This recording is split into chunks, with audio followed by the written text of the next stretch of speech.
some, I think. And I also have some presentation information for you guys. And probably if Andreas Xerxes, oh, just now, guys, hello. Yes, it's Ruby Star and Phil. Yeah, we recently were chatting on Facebook, and I promised Ruby to call him out on the chat. So it's actually not prepared. He's not really prepared with questions, but he has some, I think.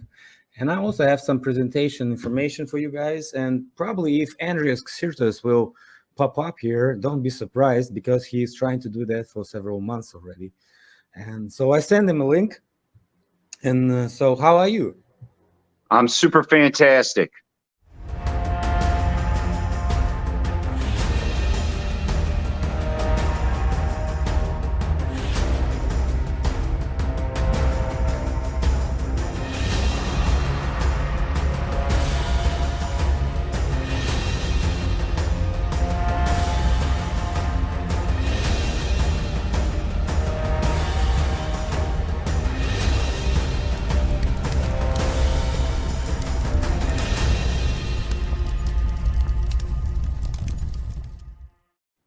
Okay, you just got home from work, I see. Yeah. What town you're into currently? Nelson's Ledges. I live in Nelson Ledges, which is in Northeast Ohio, America. Ohio. And we have Heartland. we have a state park here. And I don't know if I'm going to say this guy's name right. Mike Ferrara.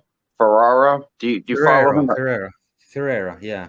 Well, yeah, I kind of followed him for a while when he was talking about reasonable things, about mining and so on. After he started mixing his fantasies and not reliable information with previously the information that was correlating with my research, that's why I was interested in that information actually, because it was correlating, it was parallel to my research. We never met with him. And we got the same conclusion that somebody was mining in the ancient past on a big scale. That's what we agree on that, definitely. And I agree with him on some methods that he was, presenting in his presentation. But after he was showing, obviously, disinformation on Facebook, I was trying to point it out several times, but it didn't help. So one time I got really pissed off when he was repeating the same thing once more again. I said, Mike, what are you doing? And said, like, you're making bullshit in the population, actually. And because he was pointing at the ground anchors as something, piezo elements or something. Yeah, he's really into that. So I was like, kind of confused. I was trying to guide him to that information so he can Google at least and see how it looks. So the pictures were like, beginning of 20th century. So I admit, something specific can be found underground, and it can be found actually. But when you check at the construction site and you see this, I would say slurry walls, because, it's slurry walls actually. It's getting cemented, and it's getting ground anchored to the ground, to the soil, so it won't collapse. So they clear the area with this basin of construction, and they create foundations and so on and so forth. Sometimes it's ground parking spots and so on. So yeah, you see a huge excavation site, but you have to look around and you can see that these are not piezo elements or something. These are ground anchors that provide these walls, slurry walls, not to collapse, along with all these housing neighborhoods above them. Well, the reason I brought him up is they call it a sandstone conglomerate where I live. And you could look up Nelson Ledges State Park and see some images of these huge ledges. And to me, the official story is that glaciers brought them here, okay? That they slid down thousands or millions of years ago, whatever, and made the Great Lakes. Mm-hmm. But with all the recent information that came to life, I kind of challenged that and wonder, is it actually a petrified tree? What is it?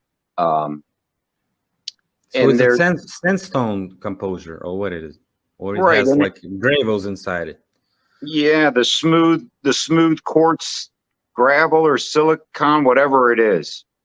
And I don't know, is that supposed to be petrified tree sap, or were those rocks that were smoothed over by the ocean? So I've been meaning to make a YouTube video just for Mike to see if I could get his impression on it. You mean Mike Stallion 7? Or what Mike? Oh, Mike Ferreira. Yeah. Because Mike Stallion 7 has research on trees currently. You can watch his videos on the trees. He has a bunch of them.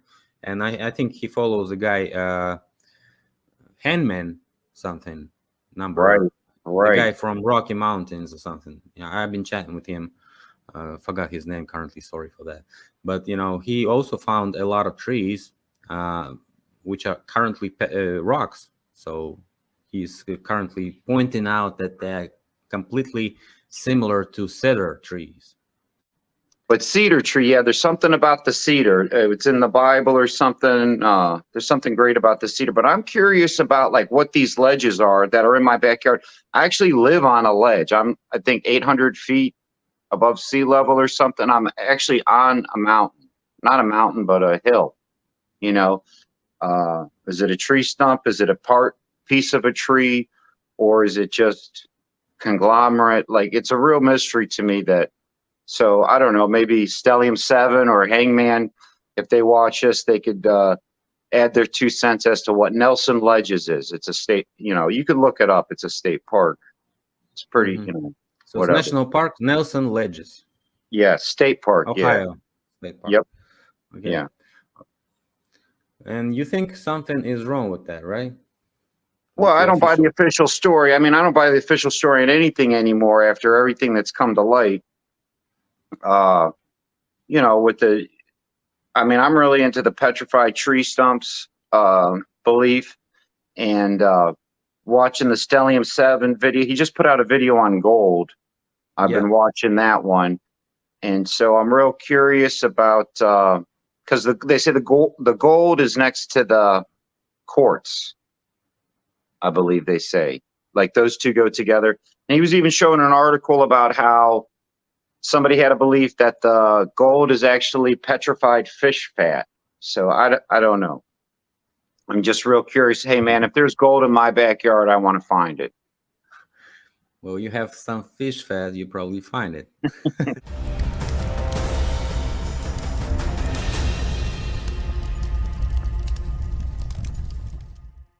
Yeah. Well, okay. So any information on ancient history that recently bothered your mind? Well, maybe 19th century, 20th century, something that you I still have a bone to pick with you over from Yanko. You're not a big Fomenko fan, are you? Yeah, I'm not a big Fomenko fan, exactly. Man, that rubs my rhubarb the wrong way. But the contrast is good. I mean, to me, I think the guy is. And yes, it's true. I can be naive and gullible and fall for the wrong thing. But what's your beef with him? Why aren't you all on board with him? I'm not in any beef with him. I'm just saying. Well, okay, not beef, but I mean, what's your skepticism on him? Have you watched the video I made on it? It's like 1 hour long. The one video the only thing I know that you don't like about him is he has too many books out. Is that the one? Not really. Yeah, I mentioned that. And he stopped short. He doesn't cover the Napoleon Wars. Yeah, he doesn't cover 19th century. Okay, that is suspect. He doesn't have any assumptions on technologies of ancient times. On the construction, on the process, how it was actually created with these lousy technologies that ancients had. Well, he doesn't elaborate on any of this alternative information, actually, on technology, on the maps. He doesn't elaborate. He just, he has them from archives, copied, and that's it. He doesn't, goes into the so thinking about are they fraud or not, are they falsified or not. He is not researching maps at all. He's only researching books.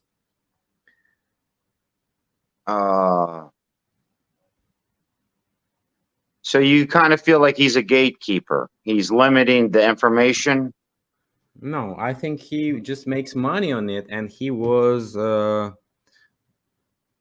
taken into account as a good specialist in math, right? Yeah, He's really good in math because yeah. he created this program with Nosovsky. Two persons created this program which can analyze all these timeline database, and that's creative, right? For the Well, see, mathematician, at least. So what we have to give him a credit for that. We have to give him a credit for establishing the connections between the actual events and the application of these events on certain events. We have to give him credit. But in general, what you have to say about that, it's edited, point blank, edited, period. And you can't stop on that. You have to talk about technology. You have to talk about how it was possible. You have to talk about who is in charge of this edition. You have to talk about who is currently governing us. man, I would He's love to not see talking you. about that. I'd love to see you interview him. Well, he's not doing interviews, actually, as you can see. He did some, and it was bad because he actually talked about several things he shouldn't talk. And I actually attached one interview in one video, and I step by step translated what they were talking about. So he was saying that he went to administration of president, and they talked to him, and they let him go with all this information, and never censored him a bit. Yeah, he is kind of uncensored, huh? So somebody's covering his back, although all these scientists, all these historians from the same institution that he's working in, the Moscow State University, on the historic faculty. He's on the mathematician faculty, and they are historian faculty. And they totally disgrace him. They totally bully him. They totally, put him in the corner. They corner him, and they even took his some of his regalias, I think. I mean, he's not anymore included in some councils that he was. So as a professor, I mean, so his professor life stumbled upon his books. So you would sacrifice your successful professorship for what? Only for the money, right? If that pays back a lot. That's the reason for the mathematician. Mathematicians are way more grounded than any of us. Mathematicians are pragmatic. Mathematicians are analytic. They only can stop doing something and not bark back if you get paid, right? I would argue that point because he's also an artist. He's not your stereotypical mathematician. He's also an artist. He's also a Pisces.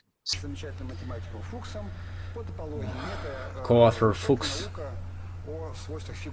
the properties of the scales of figures. So, for example, those illustrations were helping the students to understand what I was saying in my works. This is like gravity, as you can see, how the liquid bodies appear to be present in gravity, like heavy liquids, dense liquids. So in the free form, in the free fall, it gets this shape, it gets this form, and this is how it illustrates my research. Why are you not saying you're a painter? You are very good. You were painter, illustrator of Master and Margarita, the famous book of Russian author Bulgakov, which is very about all these post-recent times, I would say. Yeah, I was an illustrator in Master and Margarita, and I wrote all those illustrations, painted all those illustrations, all those shapes, all those. I was very obsessed by that book. So the book was printed without my illustrations, actually. Why did you like Bulgakov? Anyways, you're mathematicians. He's a genius author. Why do you care? Well, it was the presence of the book that you read in, I was feeling myself as a part of that book, as a person who was in August in Moscow, sitting close to Voland. Тогда было около 10 часов утра, досточтимый Иван Николаевич.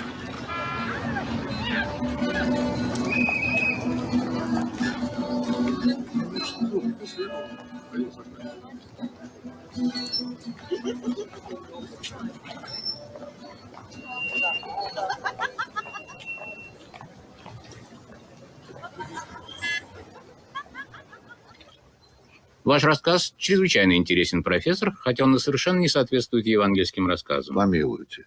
Уж кто-кто, а вы-то должны знать, что ровно ничего из того, что написано в Евангелиях, не происходило на самом деле никогда. Если бы на чем ссылаться на Евангелие, как на исторический источник... Все так. Но я очень боюсь, что никто не сможет подтвердить, что и то, что вы нам сейчас рассказывали, происходило на самом деле. О, нет. Это может кто подтвердит. Дело в том, что я лично присутствовал при всем этом. Но только тайна, инкогнито, так сказать. Поэтому прошу вас, никому ни слова. И полнейший секрет. А вы сколько времени в Москве? А я только сию минуту приехал в Москву. Да, это все возможно. Очень даже возможно. И Понтий Пилат, и балкон, и все такое. А вы один приехали или с супругой? Один. Я всегда один. Умоляю только вас на прощание. Поверьте хоть в то, что дьявол существует. О большем я уж вас и не прошу. Хорошо.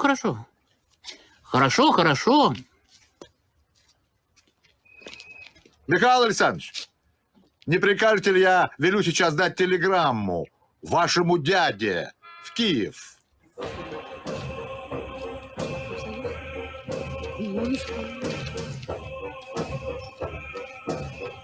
Турникет ищете, гражданин? Так и сюда. Вот прямо и выйти куда надо. С вас, конечно, за указание получить бы на четверть литра. Поправиться бывшему регенту.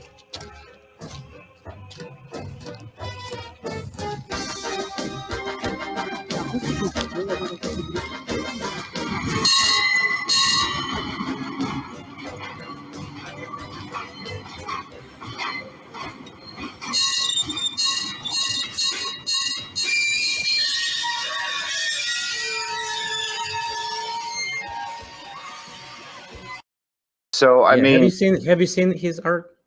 yeah, it's a little bit creepy. It's It's all what I was black showing and in white. the video. I was showing that in the video, and he was painting a lot on Bulgakov, on Master and Margarita, which is totally the devil advertisement book, and set in his Yeah. advertisement. So I mean, if that's not suspicious, besides all that was said before, as he was a crazy printer who's printing 80 plus books during like 20 years, which is ridiculous, right? I don't think we have any prints in history in Russia, except maybe you can call it Rybakov, who was researching Russian history. He was also always called this Slavic historian, like the only one who had this monopoly. But Fomenko doesn't respond to any of Rybakov's articles, because Rybakov had a lot of articles in Slavic history and Russian history, and they are like, based on certain events. Fomenko didn't respond to Rybakov anytime. He only responds to the general timeline, as paradigm. He is not responding to several authors on several topics. He's not making debunking on the research of several scientists or certain scientists. I mean, he's not fighting back. He's just like a speaker outside there somewhere on a post. He's broadcasting information. Who's paying for this broadcast, by the way? All these years. I see what you're saying. Yeah. I don't like hearing it, but yeah, I see what you're saying. So Because if you don't have, he's almost like an Einstein of our generation in a sense. You know, dazzling us with brilliance, but it could all be a lot of smoke and mirrors and some bullshit. So yeah, to he speak. could be. He was used for certain reasons, for certain period of time. Then he became independent with his research, and he gave the carte blanche by the president administration to do it. Of course, he's doing it. Nobody's touching him. Nobody's imprisoning him. Although he's kind of modest, he doesn't have much money, is what he says. We can't cross-check it, right? We don't have the access to that information, at least for now. But what I can say, he's doing the right thing anyway. So I'm not like totally against him, right? Okay, all right. Everything that blows on the windmill is okay for the windmill and for the, actually grinding stuff inside the windmill, right? Yeah, you lost me there, but I'll say okay. You lost me there. You know windmill, like a Yeah, thing that windmill. spins. So Yeah. when it spins, anything that can make it move is okay for the windmill. So if you see this alternative research as grinding of the official narrative into some product that can be chewable of a general public, which is supposed to be a bread of something, right? You're supposed to make it from something, and you're supposed to have somebody blow in the wind or spinning the wheel, whatever. Even a squirrel is okay in this kind.